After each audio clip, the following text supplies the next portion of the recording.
ये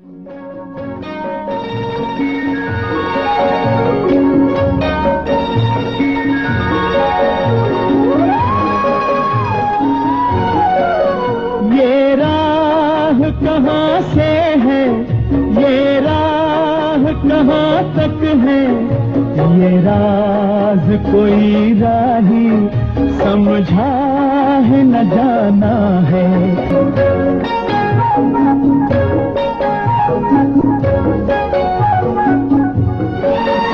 एक पल की पलक पर है ठहरी हुई ये दुनिया, एक पल के झपकने तक हर खेल सुहाना है।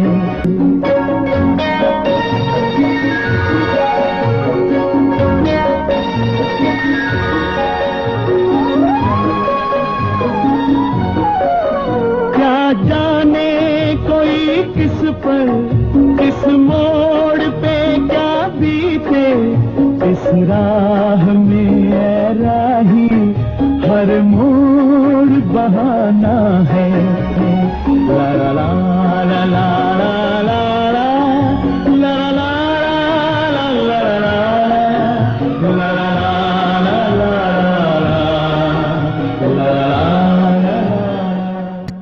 सृष्टि चक्र का मॉडल लेके आया हूं।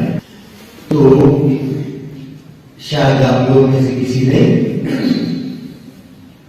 ये बड़ा मॉडल वहां रखा हुआ है ज्ञान सरोवर ट्रेनिंग सेंटर हॉल नंबर 11 में।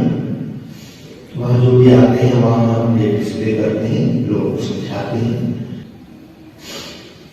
तो ये सब छोटा मॉडल तैयार हुआ है जो सूटकेस में आ जाता है, क्योंकि कई जगह से हमको निमंत्रण मिलते रहते हैं। बड़ा मॉडल तो लेके जाना संभव नहीं होता, छोटा मॉडल बाबा ने बनवाया है। तो इसके द्वारा हम आपको ये सृष्टि चक्र के, समय के चक्र के खगोलीय रहस्य के बारे में कुछ बताना चाहेंगे, जो बाबा की मुरली एवं अमृत बेले के आधार पर ही ये बाबा ने बताया है।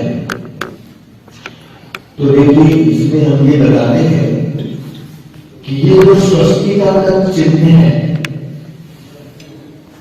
ये स्वस्तिका का चिन्ह पूरे विश्व में सबसे प्राचीनतम चिन्ह है।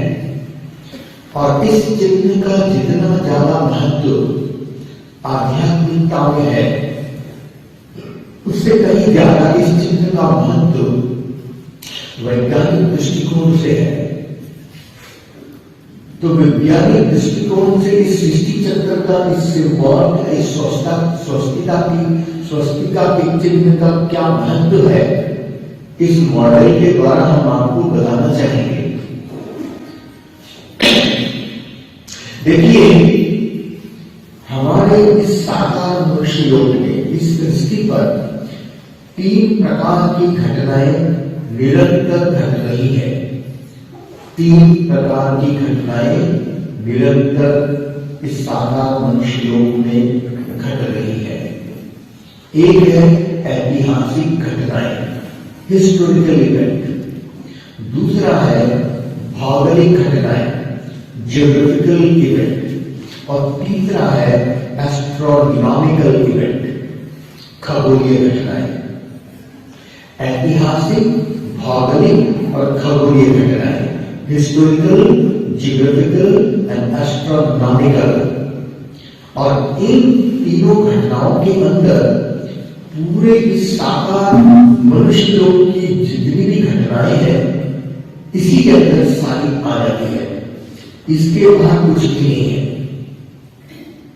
तो ये जो तीनों घटनाएं घट रही है, विज्ञान कहता है कि ये जो दुनिया है, ये कारण और परिणाम की दुनिया है। Cause and effect, action and reaction, efforts and result.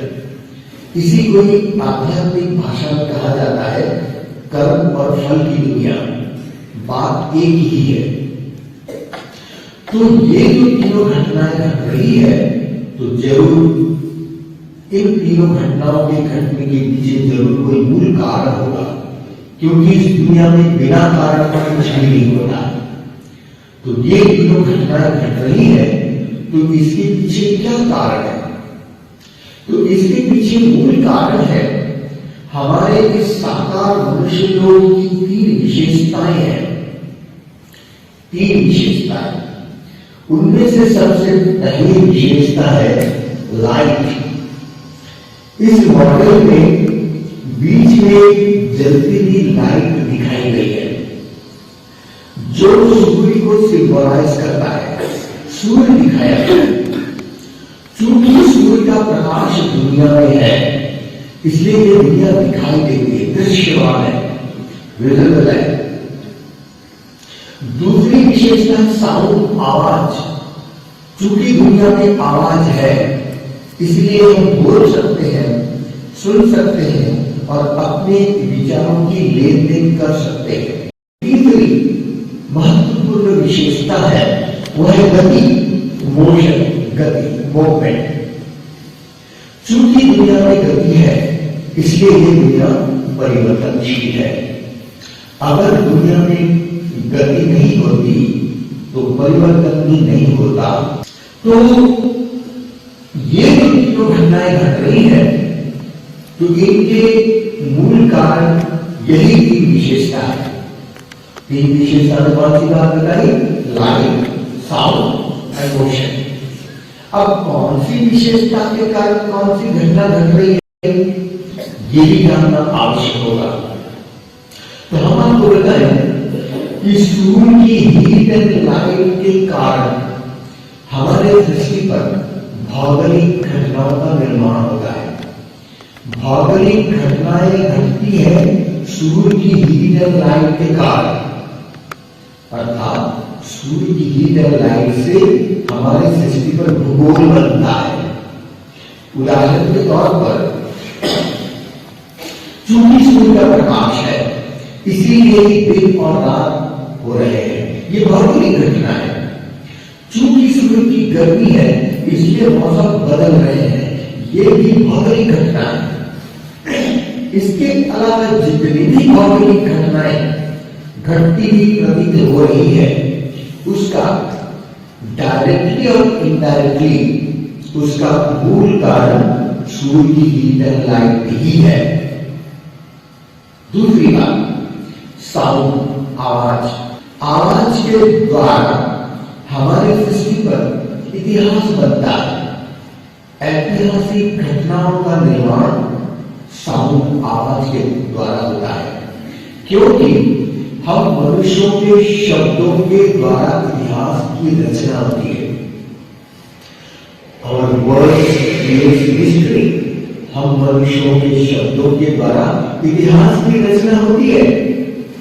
हम सभी जानते हैं महाभारत कैसे बना।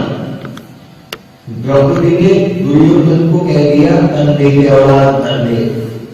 तो बस इन्हीं शब्दों से महाभारत का बीजारोपण हो गया। मंथरा ने कैकेयी के कान में मंत्र फूंक दिया। वे तो शब्द ही तो थे, उन्हीं शब्दों से रामायण का बीजारोपण हो गया। तो शब्दों से इतिहास बनता है। और सबसे बड़ी बात, आज वर्तमान समय कितनी बड़ी ऐतिहासिक घटना घट रही है कि जिस परमात्मा को सारी दुनिया ढूंढ रही है, वो हमारे सामने आकर बोल रहा है। अभी हम सब ने बाबा के महावाक्य मुरली सुनी। ये क्या है? भगवान वाच। ये शब्द ही तो है। इन्हीं शब्दों से कितना बड़ा इतिहास की रचना हो जाती है, कितनी बड़ी इतिहास। इससे सत्य स्वर्ग का निर्माण हो जाता है। और इसी भगवान वाच का गायन है श्रीमद् भगवद गीता यादगार। उसने भगवान वाच शब्द लिखा है और हम बाबा के बच्चे प्रैक्टिकल में भगवान वाच शब्द सुनते हैं। तो शब्दों से इतिहास बनता है। और गति के कारण हमारे सृष्टि पर खगोलीय घटनाओं का निर्माण होता है। खगोलीय घटनाओं का अर्थ होता है अंतरिक्ष में जितने भी ग्रह नक्षत्र तारे हैं उनकी गतिविधियां, और इसी के आधार पर ज्योतिष विद्या का निर्माण हुआ। तो ये तीन विशेषताओं के कारण तीनों घटनाएं घट रही है। तो आपको हमने बताया कि सूर्य की प्रकाश और गर्मी से क्या बना? भूगोल, और शब्दों से इतिहास, और गति से खगोलीय घटनाएं। तो देखिए ये जो मॉडल बाबा ने बनवाया है ये खास करके गति के ऊपर केंद्रित है। गति के ऊपर केंद्रित है। यहां पर 3 प्रकार की गति दिखाई गई है। 3 प्रकार की गति आत्माओं की भी होती है और 3 प्रकार की गति पृथ्वी की भी होती है। आत्माओं के 3 गति को इस चित्र में स्पष्ट किया गया है और पृथ्वी की 3 गति को इस मॉडल के द्वारा। पहले हम आत्माओं की 3 गति के बारे में चर्चा करेंगे जो हम सभी बाबा के बच्चे जानते ही हैं, पर मैं उसको दूसरे शब्दों के द्वारा बताना चाहूंगा कि ये जो स्वस्तिका का चिन्ह है, सेंटर पॉइंट से जो दायां भाग है सत्युग त्रेतायुग, इस भाग को सृष्टि चक्र का पॉजिटिव साइकिल कहा जाता है। ये पॉजिटिव साइकिल है और इसी पॉजिटिव साइकिल को ही आध्यात्मिक भाषा में स्वर्ग कहा जाता है, क्योंकि सुख की क्रिया है। यहां पर कोई नेगेटिव बातें होती ही नहीं, पॉजिटिव साइकिल स्वर्ग है। और इसी पीढ़ी के दौरान आत्माओं की सदगति होती है। सदगति का अर्थ होता है सतो प्रधान स्थिति, आत्माओं की सबसे ऊंची स्थिति, सतो प्रधान स्थिति। अब देखिए ये था सदगति। अब स्वस्तिका के जो लेफ्ट हैंड साइड में बायां भाग द्वापर कलयुग, इस भाग को सृष्टि चक्र का नेगेटिव साइकिल कहा जाता है और इसी नेगेटिव साइकिल को ही नर्क कहा गया है। और यहां पर आत्माओं की दुर्गति होती है। दुर्गति का अर्थ होता है आत्माओं की रजो और तमो प्रधान स्थिति। और संगम युग में स्वयं निराकार शिव बाबा परमात्मा सृष्टि पर अवतरित होकर के हम आत्माओं को कलयुग के दुखों से, दुर्गति से छुड़ा करके गति प्रदान करते हैं, अर्थात अपने घर वापस ले जाते हैं, जिसको गति भी कहा जाता है तो मुक्ति भी कहा जाता है। तो गति, सदगति और दुर्गति, ये 3 प्रकार की गति आत्माओं की होती है। और आत्माओं की ये तीनों गति निर्भर करता है हमारे कर्मों की गति के ऊपर। तो कर्म एवं कर्म का फल, इसका सीधा संबंध हमारे कर्म भूमि पृथ्वी से लगता है। तो पृथ्वी की 3 प्रकार की गति होती है। पृथ्वी की पहली गति है कि पृथ्वी अपने ही धुरी पर घूम रही है, अपने एक्सिस पे रोटेट कर रही है। 24 घंटे में एक चक्कर लगता है, जिसके कारण के दिन और रात होते हैं। पृथ्वी की दूसरी गति यह है कि पृथ्वी एक ही जगह खड़ी खड़ी नहीं हो रही है, घूमती हुई आगे बढ़ रही है। और सूर्य की परिक्रमा 365 दिन में एक बार कर लेती है, जिसको वर्ष का चक्कर या ऋतु चक्कर कहा जाता है। अब ये दोनों गति तो मनुष्यों को मालूम है। क्यों मालूम है? क्योंकि ये दोनों गति हम मनुष्यों के लिमिटेशंस और ऑब्जर्वेशन के भीतर आता है, हमारे सीमित दायरे के अंदर आता है, जो कि हम अनुभव कर सकते हैं। परंतु इन दोनों गति के अलावा पृथ्वी की तीसरी गति भी होती है, जो मनुष्यों को नहीं मालूम, वैज्ञानिकों को भी नहीं मालूम। क्यों नहीं मालूम? क्योंकि वो तीसरी गति बहुत ही सूक्ष्म है, बहुत ही गुह्य है, और हम मनुष्यों के लिमिटेशंस एंड ऑब्जर्वेशंस के बाहर है। तो उस तीसरी गति का ज्ञान सिवाय निराकार परमात्मा के अलावा कोई नहीं दे सकता, क्योंकि परमात्मा स्वयं इस चक्कर से ही बाहर है। तो अब परमात्मा ने जो हमें पृथ्वी की तीसरी गति के बारे में बताया है, उसको समझने के लिए सबसे पहले ये जानना अति आवश्यक होगा कि जब 365 दिन में पृथ्वी ने सूर्य का एक वर्ष का चक्कर पूरा कर लिया, तो उस एक वर्ष के चक्कर को सूर्य का संपूर्ण चक्कर नहीं कहा जाता। वो जो एक वर्ष का चक्कर है वो सूर्य का केवल एक अंश का ही चक्कर है। It is a partly cycle, not complete cycle. उसको सूर्य का संपूर्ण चक्कर नहीं कहा जाता। क्यों? क्योंकि सूर्य पृथ्वी से लगभग 109 से 10 गुना बड़ा है, बहुत विशाल। तो इतने बड़े विशाल सूर्य के सामने हमारी पृथ्वी एक छोटा सा पिंड या छोटा सा कंकर के समान। उदाहरण के तौर पर अगर हम एक बॉल ले लेते हैं, तो ये एक बॉल आपके सामने रखा है। अगर इस बॉल के ऊपर एक चॉक पीस लेकर इसके बीचों बीच इसके सेगमेंट को मेंटेन करते हुए अगर हमने लकीर खींच दिया चॉक से इस बॉल के ऊपर, तो इस बॉल के चारों तरफ एक परिधि की लकीर ही खींच जाएगी, वन लाइन ऑफ सर्कमफ्रेंस। तो एक लकीर खींचने से पूरा का पूरा बॉल चौक से सफेद तो नहीं हो जाएगा ना। जितनी मोटी चौक है उतनी मोटी लकीर ही खींचेगी, बस इतनी होगा। ठीक इसी प्रकार से हमारा सूर्य भी एक बहुत बड़ा बॉल है, गैस का बॉल है। हम सब जानते हैं कि सूर्य में दो गैसों का निरंतर विस्फोटन हो रहा है, एक हाइड्रोजन और दूसरा हीलियम।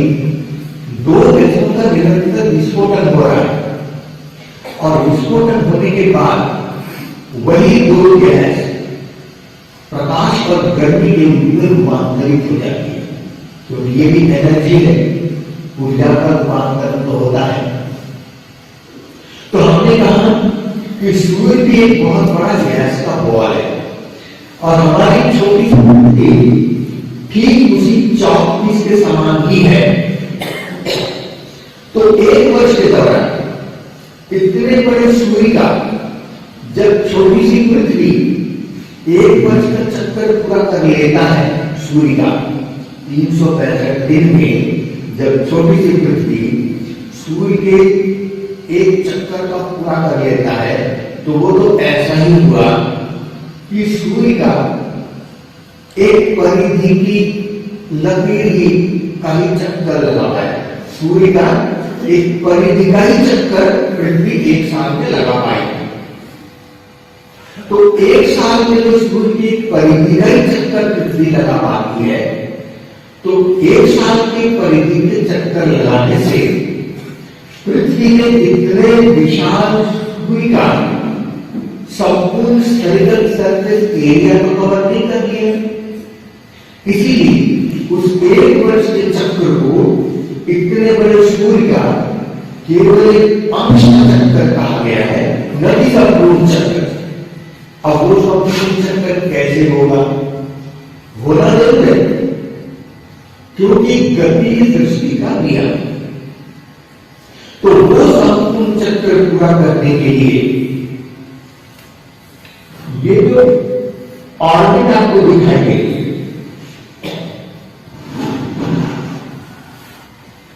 ये ऑर्बिट माना सूर्य के चारों तरफ पृथ्वी के घूमने का रास्ता, पाथवे। ये ऑर्बिट भी धीरे धीरे शिफ्ट होता है, ये घूमता है। शायद आपको दूर से दिखाई नहीं दे रहा हो, पृथ्वी अपनी दूरी पर भी घूम रही है,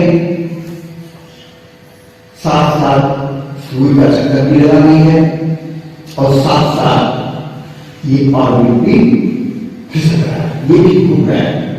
बहुत धीमी गति से अपने सेंटर लाइन को मेंटेन करते हुए ये ऑर्बिट भी धीरे धीरे घूम रहा है। यही पृथ्वी की तीसरी गति है, यही पृथ्वी की तीसरी गति है, जिसको बाबा मुरली में अक्सर कहा करते हैं कि ड्रामा जून मिसल चलता है, जून मिसल चलता है। तो जून मिसल क्या चलता है न, जून मिसल धीरे धीरे ये ऑर्बिट खिसकता है। तो बाबा ने तीसरी गति की स्पीड भी बताई कि जून मिसल चलता है, माना वेरी वेरी स्लो। इतनी धीमी गति से वो तीसरी गति होती है कि वैज्ञानिक भी इसको समझ नहीं पाते, पता ही नहीं चलता है कि घूम भी रहा है। तो यही पृथ्वी की तीसरी गति है। अब इस ऑर्बिट को अगर हम यहां से देखने लगे तो इधर से तो मुझे गोल दिखाई देगा, और इधर से गोल दिखने वाली ऑर्बिट को अगर हम सामने से देखने लगेंगे तो इधर से गोल दिखने वाली ऑर्बिट सामने से आपको एक लकीर नजर आएगी। उदाहरण के तौर पर जब हम भोजन करते हैं तो थाली गोल दिखाई देगी। भोजन करने के पश्चात जब आप थाली धोकर के रैक में खड़ा रख देंगे तो बाजू से गोल दिखने वाली थाली सामने से कैसे दिखेगी? गोल दिखेगी या लकीर दिखेगी? लकीर दिखेगी। तो ठीक इसी प्रकार से इस स्वस्तिका के चिन्ह में ये दो बड़ी लकीरें खींची गई है, एक ये खड़ी लकीर, दूसरी है आड़ी लकीर, एक वर्टिकल, दूसरा हॉरिजॉन्टल। तो ये दोनों लाल बड़ी लकीरें क्यों खींची गई, इसका मतलब क्या है? ये दोनों बड़ी लकीरें वास्तव में इसी गोल ऑर्बिट के, इसी लकीर का ही प्रतीक है, इसी का ही रिप्रेजेंटेशन है जो सामने से दिखाई दे रही है।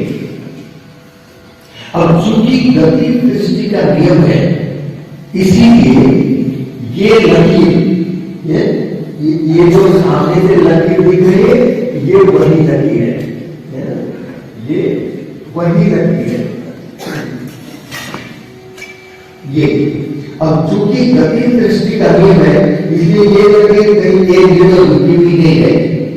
अब ये अगर लकीर खड़ी है तो घूमते घूमते घूमते घूमते आड़ी हो जाएगी, फिर निरंतर घूमते घूमते फिर खड़ी हो जाएगी, फिर आड़ी हो जाएगी। इसी तरीके से ये ऑर्बिट निरंतर घूमता ही रहता है। परंतु ये जो खड़ी लकीर है, इस खड़ी लकीर को आड़ी बन जाने के लिए, खड़ी से आड़ी बन जाने के लिए इसको 1250 वर्ष लग जाते हैं। इसका मतलब ये हुआ, हमारी छोटी सी पृथ्वी को इतने बड़े विशाल सूर्य का केवल 90 डिग्री सरफेस एरिया का चक्कर पूरा करने में उसको 1250 वर्ष लग जाते हैं। इसका मतलब ये हुआ, हमारी छोटी सी पृथ्वी को इतने बड़े विशाल सूर्य का पूरे 360 डिग्री सेल्सियस सरफेस एरिया का एक बार संपूर्ण चक्कर लगाने में उसको 5000 साल लग जाते हैं। तो 5000 वर्ष में हमारी छोटी सी पृथ्वी इतने बड़े विशाल सूर्य का केवल एक ही बार संपूर्ण चक्कर लगा पाती है। और यही सबसे बड़े में बड़ा चक्कर होता है। इससे बड़ा कोई भी चक्कर होता ही नहीं। और इसी को कहा जाता है कल्प का चक्कर। कल्प ये काल्पनिक नहीं है, ये वास्तविक चक्र है और कल्प का चक्र है।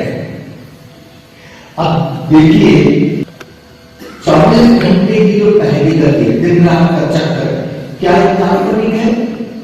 ये वास्तविक है, हम सब जानते हैं। अभी तो दिन रात बहुत प्रैक्टिकल।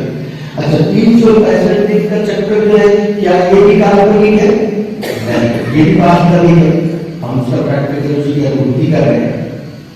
तो जब ये दोनों काल्पनिक नहीं है तो ये तीसरी गति काल्पनिक कैसे हो जाएगा? क्योंकि कई लोग इस कल्प के चक्र को काल्पनिक मानते हैं, काल्पनिक नहीं है। कल की कुंडली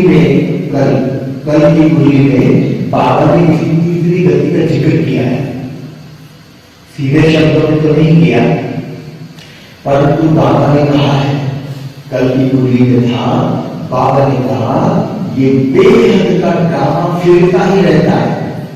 याद है तो इनकी बात, कल की कुंडली बाबा ने कहा ये बेहद का ड्रामा फिरता ही रहता। फिरना माना घूमना, फिरना माना घूमना। तो ये बाबा कल की गति को ही बेहद का ड्रामा कहते हैं। देखिए ये दिन रात की गति ये हल्का ड्रामा है, तो ये सब जानते हैं। ये वर्ष का चक्कर ये भी हल्का ड्रामा है, परंतु ये जो तीसरी गति है जिसको बाबा कल की गति कहते हैं, कल का चक्कर कहते हैं, वही बेहद का ड्रामा है जो किसी को पता ही नहीं। और बाबा ने कहा ये फिरता ही रहता है, घूमता ही रहता है। तो फिरना और घूमना, घूमे भी मुझे प्रैक्टिकली नहीं घूमेगी तभी होगा। तो इसी प्रकार से यहाँ पर तीन गति के बारे में बताया है। अब मैंने आपको बताया कि ये दो बड़ी लकीरें, इन दोनों बड़ी लकीरों से ये सिद्ध होता है कि पृथ्वी की तीसरी गति होती है। अगर पृथ्वी की तीसरी गति नहीं होती तो यार दो लकीरें दिखाने की जरूरत ही नहीं थी, एक ही लकीर दिखाना काफी था। परंतु चूंकि तीसरी गति होती है इसलिए ये लकीर कभी खड़ी तो कभी आड़ी हो जाती है, कभी खड़ी तो फिर कभी आड़ी हो जाती है। इसीलिए ये दोनों बड़ी लकीरें सिद्ध करता है कि पृथ्वी की तीसरी गति होती है। अब इन दोनों लकीरों के अलावा चार छोटी लकीरें भी खींची गई। इसका मतलब क्या है? ये चार छोटी लकीरें वास्तव में हमारे पृथ्वी के नॉर्थ पोल के डायरेक्शन को इंडिकेट करता है एट ए पर्टिकुलर सिचुएशन। ये नॉर्थ पोल के डायरेक्शन को इंडिकेट कर रहा है। आप देखिए हमारे पृथ्वी का जो नॉर्थ पोल है वो बहुत बड़ा महत्वपूर्ण भाग है। नॉर्थ पोल आप देखिए, कभी भी आपने ग्लोब के मॉडल को देखा होगा, ग्लोब का मॉडल को आपने जब कभी भी देखा है तो हमेशा आपने देखा होगा कि हमेशा नॉर्थ पोल को ऊपर और साउथ पोल को नीचे की तरफ रखा जाता है। हमेशा नॉर्थ पोल ऊपर रखते हैं, साउथ पोल नीचे रखते हैं। कभी भी आपने ऐसा कहीं पर देखा है कि साउथ पोल ऊपर नॉर्थ पोल नीचे? कहीं नहीं देखा, हमेशा नॉर्थ पोल ऊपर ही रहते हैं। क्यों? क्योंकि हम सब जानते हैं कि हमारी पृथ्वी एक बहुत बड़ा चुंबक है, मैग्नेट है, और नॉर्थ पोल इस मैग्नेट का पॉजिटिव चार्ज होता है और साउथ पोल इस मैग्नेट का नेगेटिव चार्ज होता है। तो पॉजिटिव चार्ज नॉर्थ पोल को पृथ्वी का सिर माना गया है और साउथ पोल को पृथ्वी का पैर, बॉटम माना गया है। इसीलिए नॉर्थ पोल पृथ्वी के सिर को हमेशा ऊपर ही रखा जाता है। दूसरी बात, हमारे प्राइमरी स्कूलों में भूगोल पढ़ाया जाता है, उसमें एक किताब होती है एटलस, आप सबने देखा होगा। उस एटलस की किताब में यह स्पष्ट बताया गया है कि पृथ्वी हमेशा अपनी धुरी पर एंटी क्लॉकवाइज घुमा करती है, घड़ी की उल्टी दिशा में घुमा करती है। पृथ्वी हमेशा अपनी धुरी पर घड़ी की उल्टी दिशा में ही घुमा करती है और यही कारण है कि सूर्य पूर्व दिशा से उदय होता हुआ दिखाई देता है। अगर पृथ्वी घड़ी की दिशा में घूमने लगे तो सूरज पश्चिम से उदय होता हुआ दिखाई देगा, पर ऐसा कभी नहीं हो सकता क्योंकि पृथ्वी हमेशा अपनी धुरी पर एंटी क्लॉकवाइज घूमती है, घड़ी की उल्टी दिशा में हमेशा घुमा करती है। परंतु कब आपको ये घड़ी की दिशा दिखेगी? जब आप नॉर्थ पोल की तरफ से देखेंगे तब। ये नॉर्थ पोल है, आप नॉर्थ पोल की तरफ से देखिए, आपको क्या दिखाई दे रहा है? घड़ी की उल्टी दिशा दिखाई दे रही है। अब इसी गति को आप साउथ पोल से देखिए, इसी गति को साउथ पोल से देखिए तो क्या दिख रहा है आपको? घड़ी की दिशा दिख रही है। इसी गति को नॉर्थ पोल से देखने से घड़ी की उल्टी दिशा, और इसी गति को साउथ पोल से देखने से घड़ी की दिशा दिखती है। क्यों? क्योंकि हमारा एंगल ऑफ विजन चेंज हो गया। तो हमने आपको बताया कि हमारी पृथ्वी हमेशा अपनी दूरी पर एंटी क्लॉकवाइज ही घुमा करती है और पृथ्वी की दूसरी गति भी हमेशा एंटी क्लॉकवाइज घुमा करती है, और ये दोनों गति एटलस के किताब में दिखाए गए। परंतु हमने आपको पृथ्वी की तीसरी गति के बारे में बताया, वो हमेशा हमेशा घड़ी की दिशा में घुमा करती है। पृथ्वी की पहली गति एंटी क्लॉकवाइज, दूसरी गति भी एंटी क्लॉकवाइज, परंतु तीसरी गति हमेशा हमेशा घड़ी की दिशा में ही घुमा करती है। और इसका एकमात्र प्रमाण ये स्वस्तिका का चिन्ह ही है। इसीलिए देखिए, ये दोनों बड़े लेकिन सिद्ध करता है कि पृथ्वी की तीसरी गति होती है, और ये चार छोटी लेकिन सिद्ध करता है कि वो तीसरी गति घड़ी की दिशा में होती है। इसलिए चारों छोटी लकीरों को घड़ी की दिशा में दिखाई गई है, क्लॉकवाइज। अब मैं आपको बताऊं कि पृथ्वी की तीसरी गति का आधार भी ये नॉर्थ पोल ही है। इस छोर तक आ जाएगी तो भी नॉर्थ पोल ऊपर इधर ही होगा, जब घूमते घूमते दूसरे छोर तक पहुंचेगी तो भी नॉर्थ पोल उधर ही होगा। परंतु हमने यहाँ पर एरो मार्क करके नॉर्थ पोल इंडिकेट किया है, इधर का नहीं किया। क्यों? क्योंकि इस तरफ जब पृथ्वी पहुंचती है तो इधर के नॉर्थ पोल को लीडिंग नॉर्थ पोल कहा जाता है। पृथ्वी के नॉर्थ पोल आगे लीडिंग कर रहा है और साउथ पोल को फॉलो कर रहा है। परंतु जैसे दूसरे छोर तक आ जाती है तो यहां नॉर्थ पोल लैगिंग हो जाता है, नॉर्थ पोल साउथ पोल को फॉलो करने लगता है, साउथ पोल लीडिंग हो जाता है। तो ये north pole leading north pole को पृथ्वी के तीसरी गति का आधार माना गया है। अब आप देखिए, मैं एक उदाहरण देता हूं कि जब एक पिता अपने पुत्र को प्रॉपर्टी देता है तो वो हमेशा ये कहता है कि ये मेरा उत्तराधिकारी है। वो कभी नहीं कहता ये मेरा दक्षिणाधिकारी या पश्चिमाधिकारी, कभी कहते हैं? कभी नहीं। उत्तराधिकारी क्यों कहते हैं? क्योंकि उत्तर शब्द का अर्थ होता है आगे बढ़ना, उत्तरोत्तर वृद्धि को प्राप्त करना। तो नॉर्थ पोल जो पृथ्वी का सिर है वो जब आगे धीरे धीरे बढ़ता है तो वही लीडिंग नॉर्थ पोल वही पृथ्वी के तीसरी गति का आधार बना है। अब वही लीडिंग नॉर्थ पोल जब घूमते घूमते नीचे की तरफ प्रवेश कर जाएगा तो ठीक यहीं से त्रेता युग का प्रारंभ माना जाएगा। लेकिन नॉर्थ पोल अभी नीचे प्रवेश कर रहा है। अगले 450 वर्ष बाद जब यही नॉर्थ पोल नेगेटिव साइकिल में प्रवेश कर जाएगा तो ठीक यहीं से द्वापर शुरू। अगले 450 वर्ष बाद जब यही नॉर्थ पोल ऊपर की तरफ प्रवेश करेगा तो ठीक यहीं से कलयुग शुरू।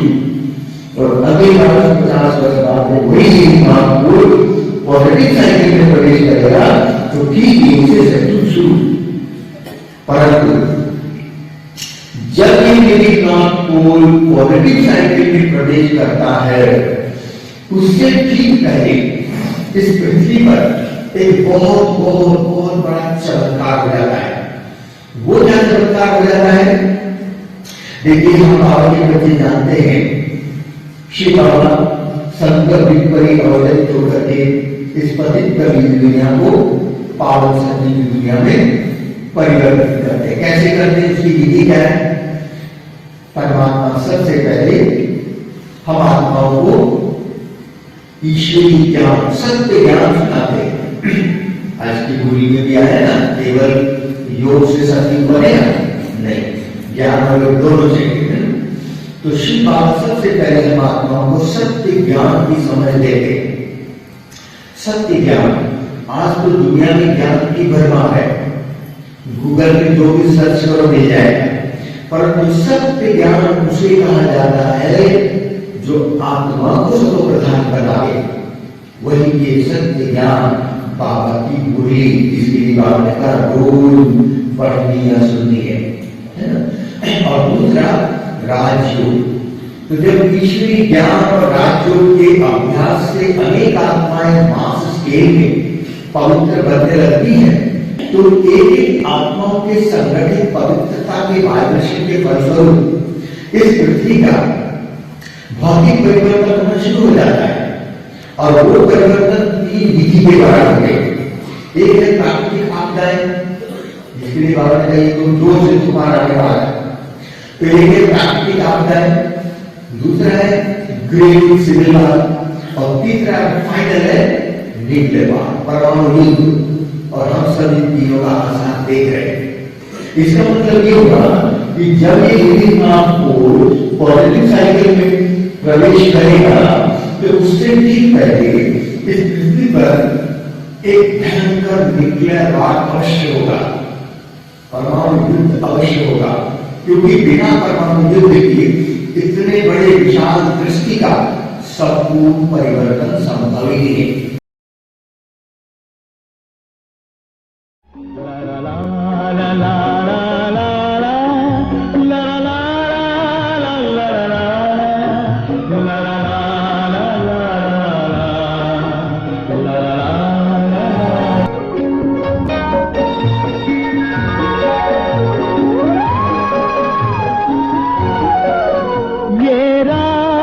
कहां से है ये राह, कहां तक है ये राज, कोई राही समझा है न जाना है।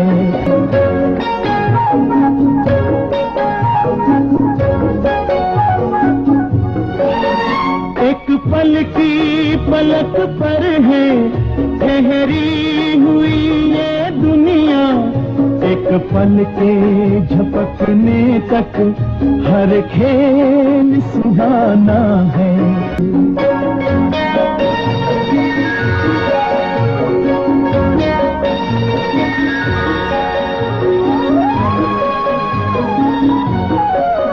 क्या जाने कोई किस पर, किस मोड़ पे क्या बीते, इस राह में राही हर मोड़ बहाना है।